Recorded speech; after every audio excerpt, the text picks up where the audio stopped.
Hola y bienvenidos. Hoy es 26 de diciembre de 2025 y tenemos sobre la mesa una radiografía muy reciente de las finanzas públicas españolas. Es un análisis breve, pero de los que dejan huella, ¿sabes? Centrado en dos pilares que nos tocan a todos: la deuda que arrastramos y el dinero que comprometemos para las pensiones.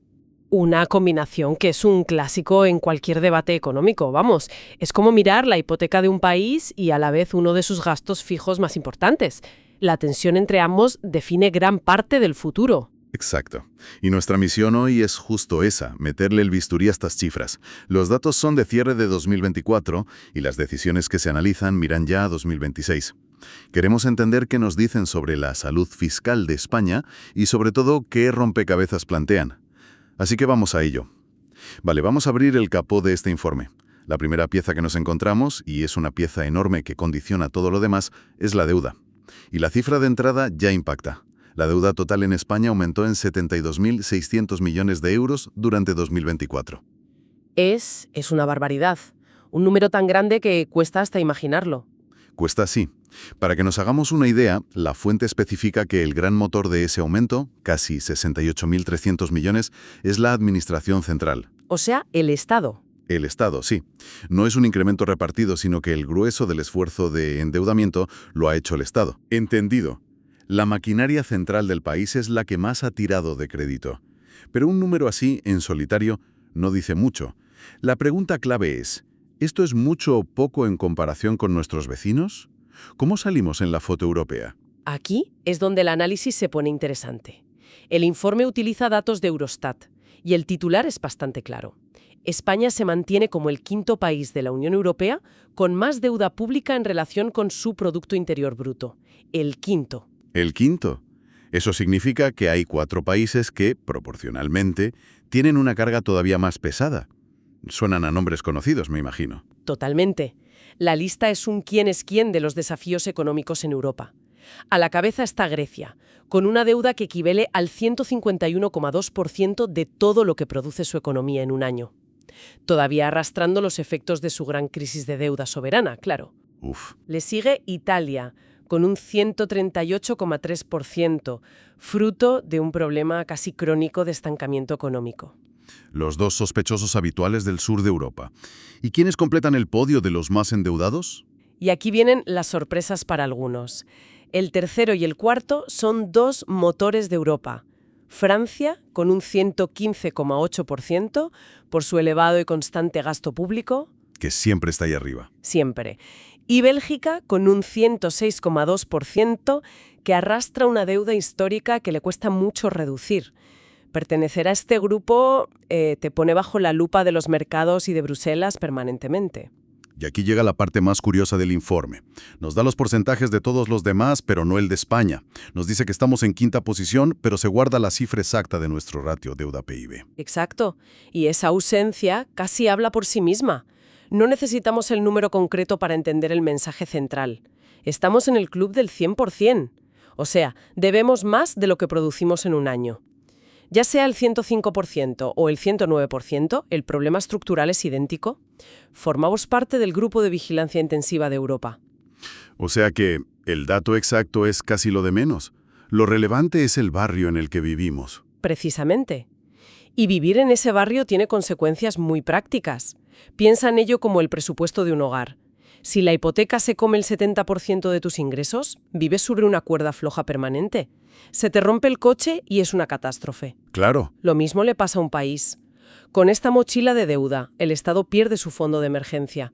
La próxima crisis, sea sanitaria, energética o financiera, nos pilla con los bolsillos casi vacíos para reaccionar con la misma fuerza que otros. Es una pérdida de soberanía económica, en cierto modo. Tu capacidad para decidir qué hacer con tu dinero se ve muy limitada porque una parte enorme ya tiene dueño: los acreedores. Has usado la palabra clave. Limitación. Reduce tu margen de maniobra. Cuando una parte tan grande de tus futuros ingresos fiscales ya está comprometida solo para pagar los intereses, la discusión política sobre el resto del presupuesto se vuelve casi una pelea por las migajas. Vale, el panorama de la deuda es, como mínimo, preocupante. Tenemos una mochila muy pesada. Y lo que analiza este informe a continuación es si estamos intentando aligerarla o, por el contrario, metiendo más piedras dentro. Y aquí es donde la conversación gira hacia un tema que nos toca a todos el bolsillo: las pensiones. Es una transición perfecta, porque dejamos la foto estática de la deuda a finales de 2024 y saltamos a una decisión dinámica que afectará las cuentas de 2026. Es un compromiso de gasto futuro que se adquiere hoy. Y es un compromiso muy concreto. La fuente detalla que se ha aprobado una subida general del 2,7% para las pensiones en 2026 y subraya que no es una cifra sacada de la manga. Está vinculada por ley a la inflación media registrada entre diciembre de 2024 y noviembre de 2025. Es un mecanismo que busca, en teoría, proteger el poder adquisitivo. Si la vida sube un 2,7%, las pensiones también, para que los pensionistas no pierdan capacidad de compra. Hasta aquí es un principio de mantenimiento. Pero el informe destaca que la historia no termina ahí. Hay una segunda capa en esta decisión, y es la que tiene el verdadero impacto presupuestario. Sin duda, lo más significativo está en las pensiones mínimas. Para este colectivo, el aumento no es del 2,7%. Ni de lejos. El análisis habla de subidas que se mueven en una horquilla de entre el 7% y el 11,4%. ¡Ostras! Una diferencia abismal. Es una subida a dos velocidades. Desde un punto de vista social, la lógica es aplastante: proteger más a quien menos tiene. Por supuesto. Es una medida directa de lucha contra la pobreza en la tercera edad. La voluntad política es clara. No solo mantener el poder adquisitivo de los más vulnerables, sino mejorarlo activamente. Acercar esas pensiones a un umbral de vida más digno. Pero, claro, si conectamos esto con lo que hablábamos antes, la mochila de la deuda, aquí es donde las dos historias chocan. Chocan de frente. Y aquí está el núcleo del dilema que plantea el informe. La pregunta incómoda que se deriva ¿es esta la única o la mejor forma de luchar contra esa pobreza? Porque al hacerlo así, a través de una subida generalizada y automática en las pensiones mínimas, se crea un gasto estructural, fijo y creciente que tensiona todo el sistema público. Claro. La alternativa imagino que serían ayudas más directas o una reforma fiscal más profunda. Pero eso, políticamente, es mucho más complejo de vender que un simple y efectivo subimos las pensiones. Exacto. Es una decisión con un beneficio social inmediato y muy visible, pero cuyo coste a largo plazo es menos obvio para el gran público, aunque igual de real. Y nos lleva directamente al concepto clave en todo este debate: la sostenibilidad fiscal. Es un término que oímos mucho, pero que a veces suena un poco abstracto. ¿Cómo lo traducimos a algo tangible? En el fondo, es muy sencillo. No se trata solo de poder pagar las pensiones y los sueldos de los médicos el año que viene. Se trata de tener la certeza de que podremos seguir pagándolos dentro de 10, 20 o 30 años, sin que el sistema colapse. Y esa carga de la que hablas no es solo un número en un Excel. Significa que las generaciones futuras, nuestros hijos, podrían enfrentarse a un país donde o bien sus impuestos son mucho más altos que los nuestros, o los servicios públicos que reciben, sanidad, educación, infraestructuras, son de peor calidad porque el presupuesto ya está hipotecado por las decisiones que tomamos hoy. Has dado en el clavo. La sostenibilidad fiscal es, en esencia, un pacto de justicia entre generaciones. Se trata de gestionar el presente de forma que no dinamites el futuro y evitar que para arreglarlo haya que recurrir a medidas drásticas y dolorosas, recortes salvajes de prestaciones o subidas de impuestos tan asfixiantes que paralicen la economía.